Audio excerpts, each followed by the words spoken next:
সারা দেশে বৃদ্ধি পাবে বৃষ্টির প্রবণতা।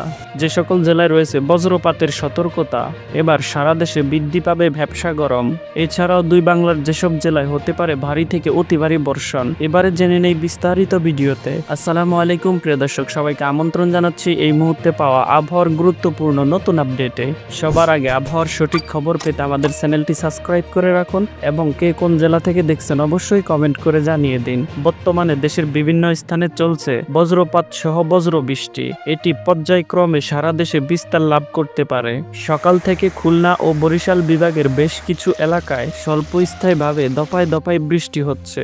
আগামী কিছুদিন এমন আবহাওয়া বিরাজমান থাকতে পারে দেশের অধিকাংশ এলাকায়। তবে আগামী কয়েকদিন দেশের কোথাও তেমন ভারী বৃষ্টির সম্ভাবনা না থাকলেও হালকা থেকে মাঝারি মানের বৃষ্টি হতে পারে দেশের অধিকাংশ জায়গায়। পাশাপাশি দেশের কিছু কিছু জায়গায় বিক্ষিপ্ত বজ্র বৃষ্টি হতে পারে যেহেতু বর্ষার মৌসুম চলছে। এছাড়াও আগামী কয়েকদিন দেশের বেশিরভাগ এলাকায় তীব্র রোদের পাশাপাশি হালকা থেকে মাঝারি মানের মেঘের আনাগোনা দেখা যেতে পারে। সেই সাথে দেশের অধিকাংশ এলাকায় অস্বস্তিজনিত ভ্যাপসা গরম অনুভূত হতে পারে। 2 সেপ্টেম্বর উত্তর পশ্চিম বঙ্গোপসাগর এলাকায় একটি লঘুচাপ সৃষ্টি হয়েছে।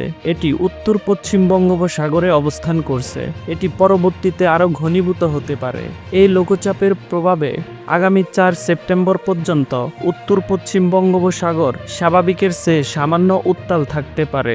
এখন থেকে পরবর্তী 36 ঘন্টার মধ্যে খুলনা বিভাগের বেশ কিছু জায়গায় বজ্রপাত সহ বজ্র বৃষ্টি হতে পারে এবং বরিশাল ও চট্টগ্রাম বিভাগের 2-1 জায়গায় বিক্ষিপ্ত বজ্র বৃষ্টি হতে পারে। পাশাপাশি ঢাকা বিভাগের দক্ষিণ পশ্চিম অংশে এবং সিলেট বিভাগের 2-1 জায়গায় বজ্র বৃষ্টি হতে পারে। এদিকে আবহাওয়ার আরেক সতর্কবার্তায় বলা হয়েছে মৌসুমী বায়ু সক্রিয়তার কারণে এখন থেকে পরবর্তী 24 থেকে 48 ঘন্টার মধ্যে যশোর, সাতক্ষীরা, মেহেরপুর, নড়াইল, চুয়াডাঙ্গা, কুষ্টিয়া, মাগুরা, খুলনা, বাগেরহাট, ঝিনাইদহ, বরিশাল, পটুয়াখালী, ভোলা, বাগেরহাট, বরগুনা, ঝালকাঠি, পিরোজপুর, চট্টগ্রাম, কক্সবাজার, রাঙামাটি, খাগড়াছড়ি, বান্দরবান, কুমিল্লা, চাঁদপুর, নোয়াখালী, ফেনী, লক্ষ্মীপুর, ব্রাহ্মণবাড়িয়া, ঢাকা, গাজীপুর, নারায়ণগঞ্জ, নরসিংদী, মুন্সিগঞ্জ, মানিকগঞ্জ, টাঙ্গাইল, ফরিদপুর, মাদারীপুর, শরীয়তপুর, রাজবাড়ী, গোপালগঞ্জ, কিশোরগঞ্জ, রংপুর, দিনাজপুর, গাইবান্ধা, কুড়িগ্রাম, লালমনিরহাট, নীলফামারী, পঞ্চগড়, ঠাকুরগাঁও, ময়মনসিংহ, জামালপুর, শেরপুর, নেত্রকোনা, রাজশাহী, চাঁপাইনবাবগঞ্জ, নাটোর, নওগাঁ, জয়পুরহাট, বগুড়া, পাবনা, সিরাজগঞ্জ, সিলেট, সুনামগঞ্জ, হবিগঞ্জ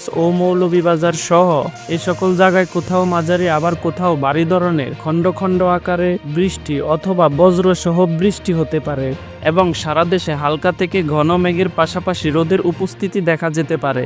সামুদ্রিক আবহাওয়া বর্তমান বঙ্গোপসাগর কিছুটা স্বাভাবিক থাকলেও উত্তর পশ্চিম বঙ্গোপসাগর এলাকায় একটি লঘুচাপ সৃষ্টি হয়েছে। এটি উত্তর পশ্চিম বঙ্গোপসাগরে অবস্থান করছে।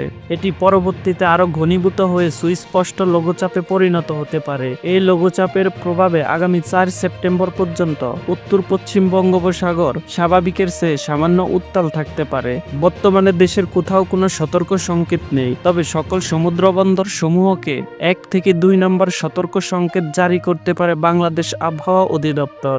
এছাড়াও দেশের অভ্যন্তরীণ নদী বন্দর সমূহের জন্য কোনো সতর্ক সংকেত নেই। এদিকে বাংলাদেশ আবহাওয়াবিদ মোহাম্মদ তরিকুল নেওয়াজ কবির স্বাক্ষরিত এক বিজ্ঞপ্তিতে বলা হয়েছে 3 ও 4 সেপ্টেম্বর রংপুর, ময়মনসিংহ ও সিলেট বিভাগের অনেক জায়গায় এবং রাজশাহী, ঢাকা, খুলনা, বরিশাল ও চট্টগ্রাম বিভাগের কিছু কিছু জায়গায় অস্থায়ীভাবে দমকা হাওয়া সহ হালকা থেকে মাঝারি ধরনের বৃষ্টি অথবা বজ্র সহ বৃষ্টি হতে পারে। সেই সাথে সারা দেশের কোথাও কোথাও মাঝারি ধরনের ভারী থেকে ভারী বর্ষণ হতে পারে। সারা দেশের দিন এবং রাতের তাপমাত্রা প্রায় অপরিবর্তিত থাকতে পারে। তো প্রিয় দর্শক, এ ছিল আমার হাতে থাকা আবহাওয়ার কিছু আপডেট। নিয়মিত আবহাওয়ার সঠিক খবর পেতে আমাদের চ্যানেলটি সাবস্ক্রাইব করে আমাদের সঙ্গেই থাকুন। ভিডিওটি দেখার জন্য আপনাকে অসংখ্য ধন্যবাদ।